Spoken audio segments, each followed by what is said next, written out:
নমস্কার বন্ধুরা, আপনারা দেখছেন আপনাদেরই প্রিয় YouTube channel all in one gardening. বন্ধুরা, আজকে আমরা এই ভিডিওতে আপনাদের সঙ্গে আলোচনা করব যে কিভাবে ছাদের পেয়ারা গাছে খুব বড় সাইজের পেয়ারা আমরা পেতে পারি। তো এখানে দেখতে পাচ্ছেন আমি এই ছাদ বাগানে একটি বাস্কেটের মধ্যে পেয়ারা গাছ চাষ করেছি। তো এই গাছটির সঙ্গে আপনারা পূর্ব পরিচিত, কেননা এই গাছের অলরেডি দুটো ভিডিও আমি আপনাদের সঙ্গে শেয়ার করেছি। প্রথমটি হচ্ছে গাছটির প্রতিস্থাপনের বিষয়ে এবং দ্বিতীয়টি হচ্ছে কিভাবে আপনারা ব্যাগিং করবেন। তো আমি এখানে ভিডিও শেষে আপনাদের দেখাবো যে ঠিক কত বড় সাইজের ফলন এখানে হয়েছে।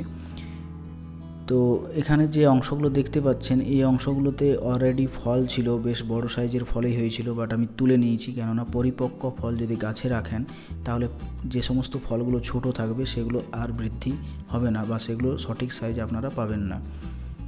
তো এখন দেখুন এই ছোট্ট গাছে এখনও বেশ কিছু ফলন আছে এবং প্রত্যেকটা ফলনেই আমার বেশ বড় সাইজের হয়েছে এবং গাছের মধ্যে দেখুন যথেষ্ট পরিমাণে ফুলও এখনও বর্তমান।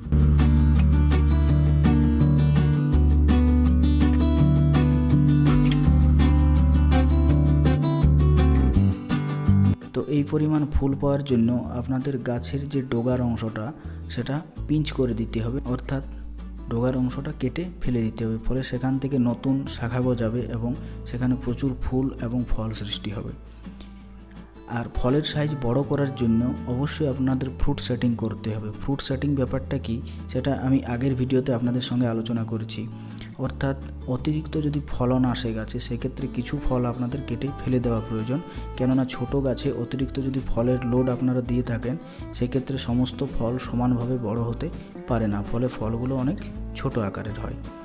এরপর গাছে যাতে জলের সমস্যা না হয় তার জন্য গাছের গোড়ায় অবশ্যই ওয়াটার ম্যানেজমেন্ট সিস্টেম খুব ভালো রাখা প্রয়োজন। এই কাজের জন্য আমি দেখুন এখানে সেলফ ওয়াটারিংয়ের অংশ হিসাবে দুটো বোতল ব্যবহার করেছি এবং গাছ যাতে ঝড়ে খুব বেশি না নড়ে যায় তার জন্য আমি গাছটিকে সুতো বা দড়ির সাহায্যে বাস্কেটের সঙ্গে ভালোভাবে বেঁধে দিয়েছি, কেননা গাছ যদি ঝড়ে বেশি নড়ে যায় সেক্ষেত্রে ফলগুলো আঘাতপ্রাপ্ত হয় এবং ফলগুলো বৃদ্ধি ব্যাহত হয়। তো এইভাবে আপনারা ফলগুলোকে রক্ষা করতে পারেন। এবং গাছের গোড়ায় অবশ্যই আপনারা 15 দিন অন্তর খোলের গুঁড়ো ব্যবহার করবেন এবং মাসে একবার হাড় গুঁড়ো এবং শিংকুচি ব্যবহার করবেন। তার সঙ্গে হাফ চামচ পটাশ সার ইউজ করবেন। আপনারা যদি কেমিক্যাল পটাশ না দিতে চান সেক্ষেত্রে আপনারা 2 চামচ পরিমাণ পাকা কলার খোসার যে অংশ সেটা আপনারা ব্যবহার করতে পারেন, অর্থাৎ গুঁড়ো করে সেটা আপনারা ব্যবহার করতে পারেন। ফলে গাছের ফুল এবং ফল ঝরে যাওয়ার যে সমস্যা তার হাত থেকে আপনারা অনেকাংশে রক্ষা পাবেন।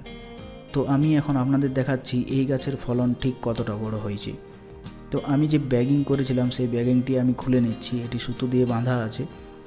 ব্যাগিং পদ্ধতি কিভাবে করবেন সেটি আপনাদের আমি দেখিয়েছি গত ভিডিওতে। যারা এখনও ভিডিওটি দেখেননি তারা ভিডিওটি ডেসক্রিপশন বক্স থেকে দেখে নিতে পারেন, আমি লিঙ্কটি সেখানে দিয়ে দিচ্ছি।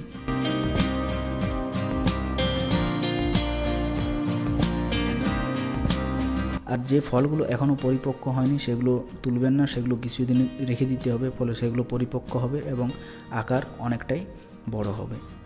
তো বন্ধুরা, এই ভিডিওর থেকে যে বিষয়টি আমরা শিখতে পারলাম সেটি হচ্ছে যে গাছে পরিপক্ক ফল বেশি দিন রাখা যাবে না, পরিপক্ক ফলগুলো তুলে নিতে হবে এবং গাছের স্বাস্থ্য অনুযায়ী আমাদেরকে ফল রাখতে হবে, অর্থাৎ ফ্রুট সেটিং করতে হবে। অতিরিক্ত ফলন এলে কিছু ফল আমাদের ছেঁটে বাদ দিতে হবে এবং গাছে জলের ব্যবস্থাপনা এবং খাবারের যে ব্যবস্থাপনা সেটা আমাদের সঠিক হওয়া প্রয়োজন।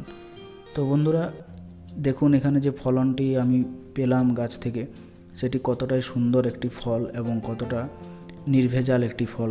তো আপনারা এইভাবেই আপনাদের ছাদ বাগানে পেয়ারা চাষ করুন।